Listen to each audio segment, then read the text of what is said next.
해와 달이 다하고 중생업이 다해도 우리는 둘이 아닌 불의의 진리, 이 나라 밝게 비춘 평화의 불, 남과 북이 하나 되길 소원하오며 무명 번뇌 모두 태운 모든 중생들 평화 열반 이루도록 발언하나이다.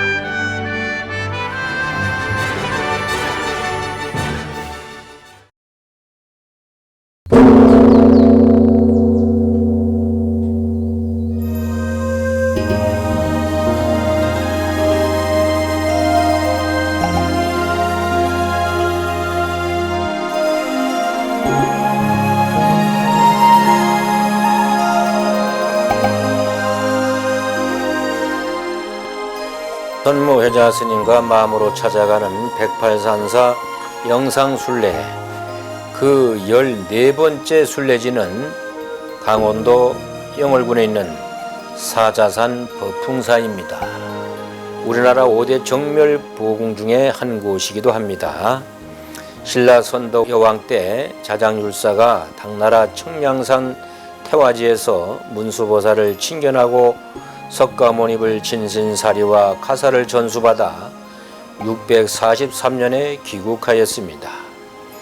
처음에는 사리를 설화벌 황룡사, 양산 통도사, 울산 태화사에만 모셨습니다.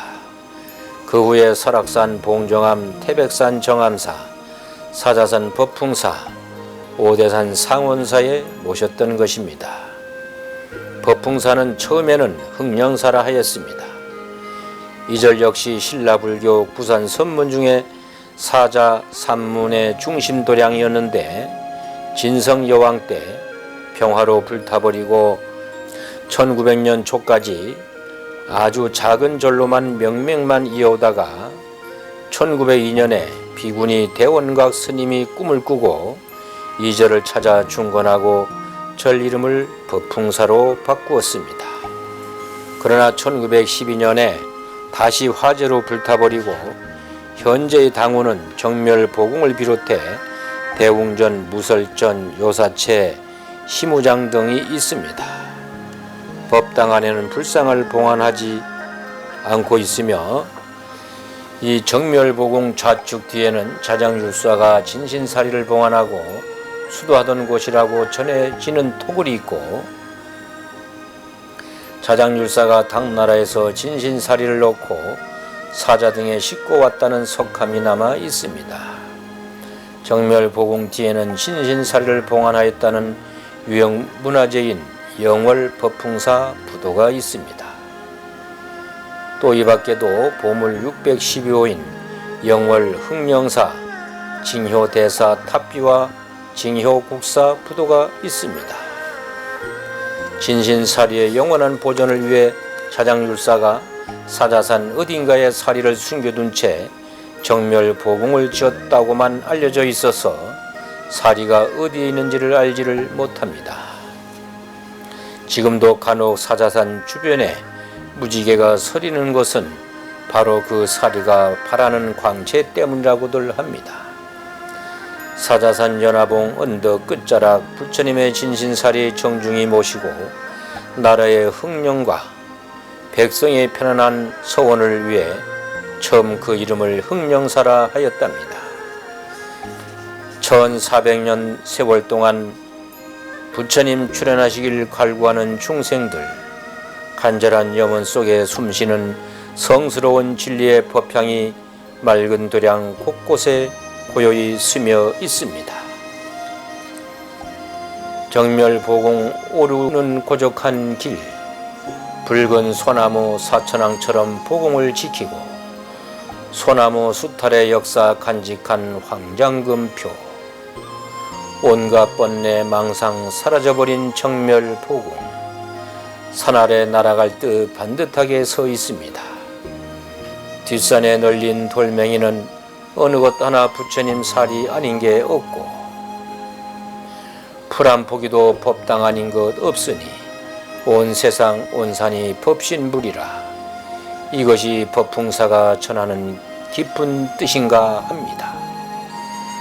까막 딱따구리 수리부엉이, 흰 눈서 황금새, 날개 푸른 파랑새, 사자산 숲속에 맴돌며 지저귀고 그 소리 하늘가로 퍼져 사바에도 내려갑니다. 자장율사 마지막 절 세우고 진신사리 봉안하여 중생의 기도도량 법등 밝히고 징효국사 사자산문에 수행자들 몰려오고 사자후 깊은 법문 더 날린 선풍진자 눈 푸른 납자들이 구름처럼 몰려왔던 법풍사입니다.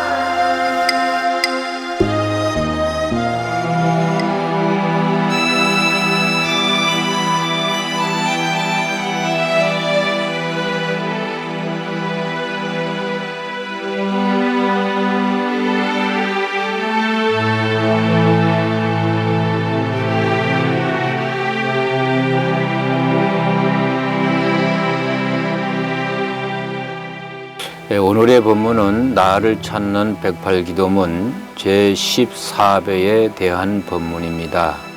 그러면 두 번 읽어보겠습니다.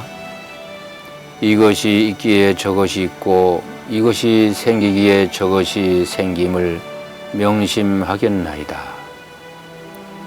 이것이 있기에 저것이 있고 이것이 생기기에 저것이 생김을 명심하겠나이다.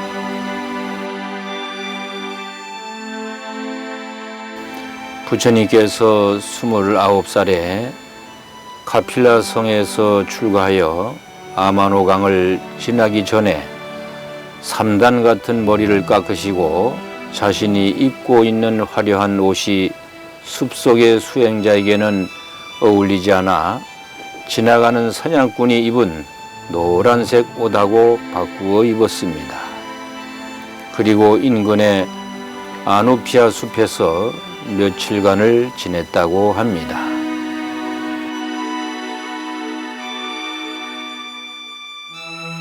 당시에 자유사상가들을 사마나라고 하였는데 이들은 머리를 깎기도 하고 또 기르기도 하는 등 자유로웠다고 합니다.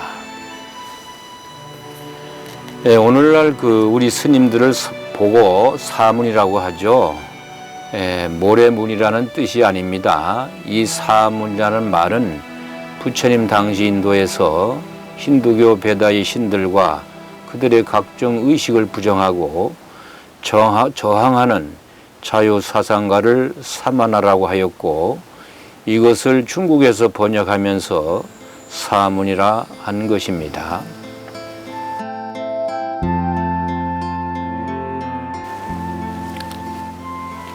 부처님께서는 왕사성을 떠나서 수행자들이 많이 모여있는 나이란자나 강변의 가야라는 곳을 가게 됩니다. 이 고행님에서의 수행은 하루에 좁쌀 한 알만 먹는 정말 처절한 자기 육신과의 싸움이었습니다.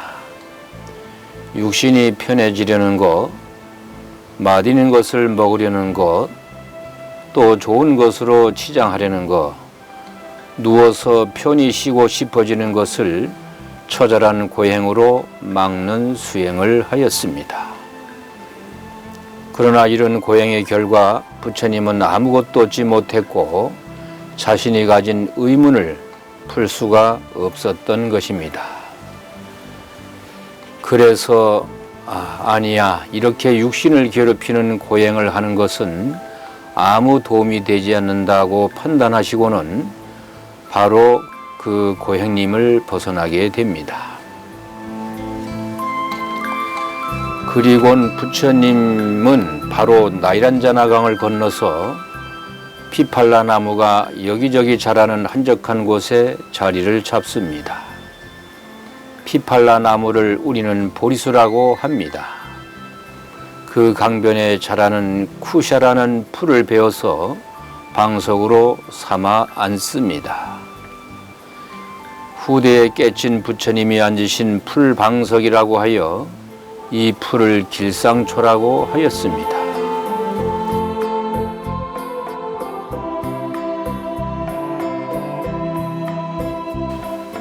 부처님은 이제 이곳에서 내가 깨치지 못하면 이 자리를 죽어서도 떠나지 않겠다고 각오를 하고 보리수 나무 아래 앉아서 자신이 출가한 생로병사의 의문을 풀기 위해서 수행을 시작합니다. 이곳에서 부처님은 숙명통, 누진통, 천안통을 깨닫게 됩니다.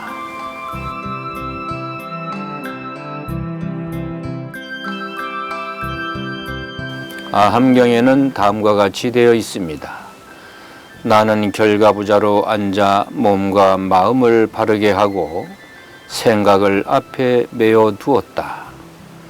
그리고 탐욕과 모든 악한 것을 여의어서 탐색과 세심한 관찰로 초선의 경지에 들었고 그 다음에는 탐색과 세심한 관찰마저 다한 제2선, 3선에 들었으며 그 다음에는 생각을 깨끗하게 지켜 근심과 기쁨이 다 제거된 제4선의 경지에 들었다. 그때 나는 청정한 마음으로 모든 번뇌를 제거하고 자신감을 얻었으며 과거 세계의 무수한 내력과 변화를 알게 되었다. 저녁이 시작되자 시다르타는 명상에 들어 태어남과 죽음은 무엇에서 시작되며 무엇을 조건으로 하여 있는가를 생각하였고 무엇이 없으면 늙음과 죽음이 없고 무엇이 멸하면 늙음과 죽음도 소멸하는가를 생각하였습니다. 시다르타 태자는 지혜로서 고통의 원인과 소멸에 대해 관찰하였습니다. 무명으로 인해 행이 있고 행으로 인해 식이 있고 생으로 인해 늙음, 죽음, 슬픔, 눈물, 괴로움, 근심, 갈등이 있으니 이것이 괴로움이 일어나는 것이다. 그리고 이것은 무명이 소멸되면 행이 소멸되며 행이 소멸되면 식이 소멸되며 생이 소멸되면 늙음, 죽음, 슬픔, 눈물, 괴로움, 근심, 갈등이 소멸되니 이것이 괴로움의 소멸이다. 이것을 일러 연기법이라 한다고 하였습니다.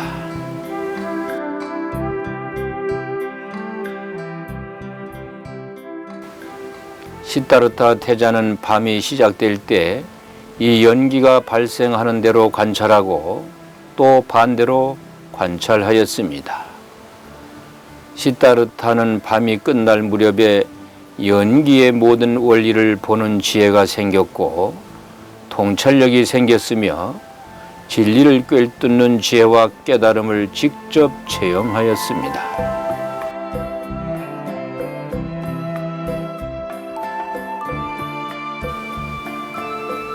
잡아함경에는 연기법은 내가 만든 것이 아니며 또 다른 사람이 만든 것도 아니다. 열애가 이 세상에 나오거나 아니 나오거나 이 법은 법계에 상주하여 열애가 이를 깨달아 위없는 바른 깨달음을 이루고 모든 무리들을 위하여 분별 연설하고 열어 보이느라 하고 하였습니다. 그리고 부처님께서는 연기를 보는 자는 곧 법을 보고 법을 보는 자는 곧 연기를 본다고 하였습니다. 여기서 본다는 것은 이해한다는 말입니다. 연기법을 이해하는 사람은 법을 이해하고 법을 이해하는 사람은 연기법을 이해한다는 말입니다. 부처님은 또 그대들이 만약 연기를 보면 법을 보는 것이고 바르게 법을 보면 나를 보는 것이다 라고 하였습니다. 여기서 나라는 것은 부처님 곧 열애, 진리, 법신의 부처님을 말하는 것입니다.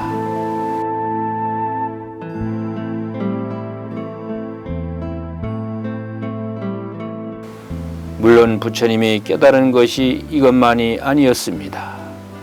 우르벨라 보리수 아래서는 스스로 연기법, 12연기법을 설하고 사르나투 녹야원에서는 사성제와 8정도의 중도를 설하시고 다시 무아를 설했다는 것은 이미 부처님의 머릿속에 훗날 여기저기서 설하는 진리가 모두 정리되어 있는 상태라는 것을 알 수 있습니다. 이것으로 시타르타가 가졌던 생사의 문제는 해결되었습니다. 출가의 답을 찾은 것이었습니다.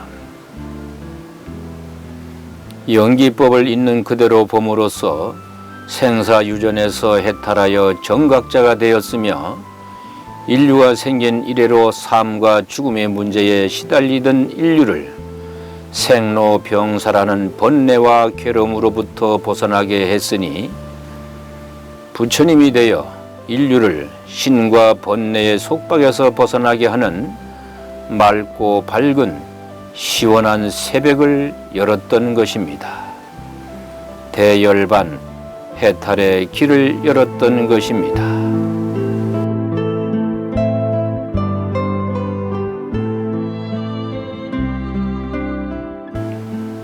우리는 부처님보다도 이 법이 우선이란 점을 이해해야 합니다.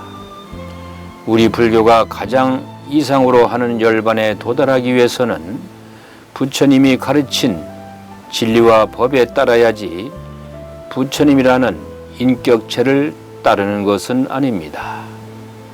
그래서 부처님께서는 열반을 앞두고 자등명, 법등명을 말씀하시면서 자기를 등불로 삼고 법을 등불로 삼아 수행하라고 한 것입니다.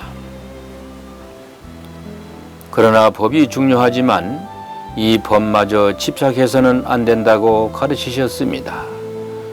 그 예로 뗏목으로 강을 건넜으면 뗏목을 두고 가야지 강을 건너고서도 뗏목을 메고 가는 어리석음을 범하지 말라고 하신 것입니다.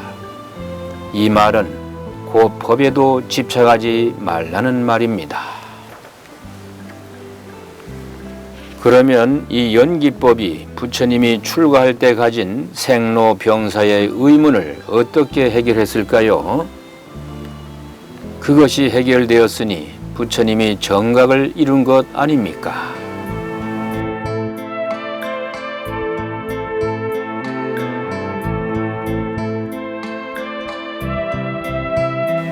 연기법은 원인 없는 결과가 없다는 것이 기본입니다. 그러므로 내가 당하는 괴로움이라는 것은 분명히 내가 만든 어떤 원인에 의해서 나에게 온다는 것이 바로 연기법입니다. 나는 괴로워 죽겠는데 다른 사람들은 눈길 한 번 안 주고 손가락 하나 까딱하지 않는 것을 우리들은 봅니다. 바로 나의 괴로움이 다른 사람의 괴로움이 아니라는 것입니다. 따라서 나의 괴로움은 내가 만든 것이니 그 원인을 제거한다면 고는 사라질 것입니다. 그래서 고에서 벗어나면 바로 열반이라는 것입니다. 그러면 제14배를 2번 읽어보겠습니다. 이것이 있기에 저것이 있고 이것이 생기기에 저것이 생김을 명심하겠나이다. 이것이 있기에 저것이 있고 이것이 생기기에 저것이 생김을 명심하겠나이다. 나에게 오는 모든 괴로움은 인과 법칙, 인연법, 연기법에 의해서 원인이 있어서 생기는 것이고 그것으로 괴로움을 받는 것이라는 것입니다. 따라서 원인 없는 괴로움이 없다는 것입니다. 지금 당장에 아이의 문제나 남편의 사업이나 자신의 문제가 있는 분들은 곰곰이 그것이 왜 생기게 되었나를 생각해 보시기 바랍니다. 반드시 그 답이 있을 것입니다. 그리고 왜 그것으로 내가 괴로워해야 하는지를 생각해 보시기 바랍니다. 그러니 연기법에서 말하는 이것과 저것은 원인과 결과로서 이루어진다는 것임을 명심하시라는 구절입니다.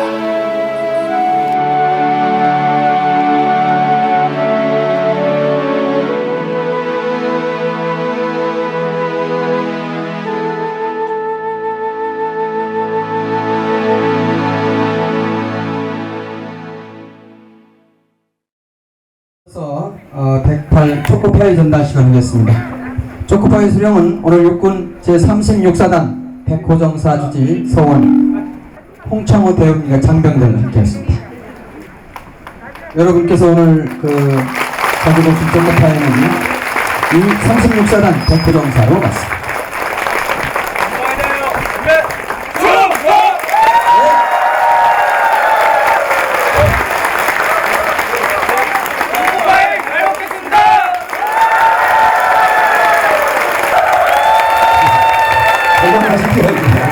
네, 앉아주세요.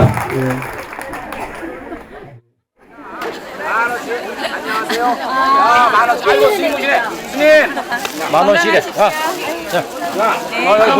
봉지. 스님, 여기 자, 만원. 여기 스님. 날고. 더덕. 이게 얼마요? 만원짜리입니다. 만원. 만원입니다. 이거 더덕이요? 야, 내가 넣어줄게. 감사합니다.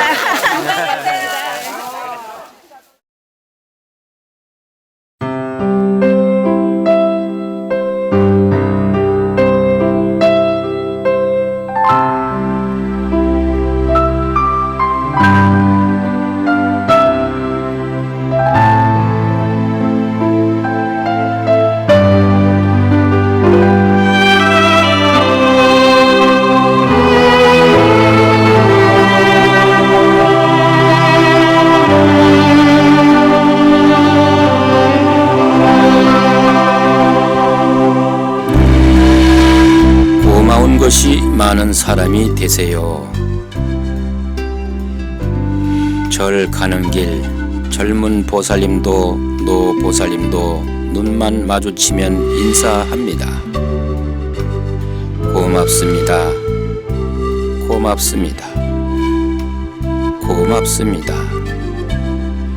멀쩡한 두 다리로 걸을 수 있고 사철 아름다운 풍경 볼 수 있고 보반들과 사심없이 어울릴 수 있고 그 무엇보다 지금 부처님의 길을 걷고 있음이 고맙고 또 고마운 것입니다. 마음 가득 자비심이 차오르면 나무잎 뚝 떨어지는 것도 고맙습니다.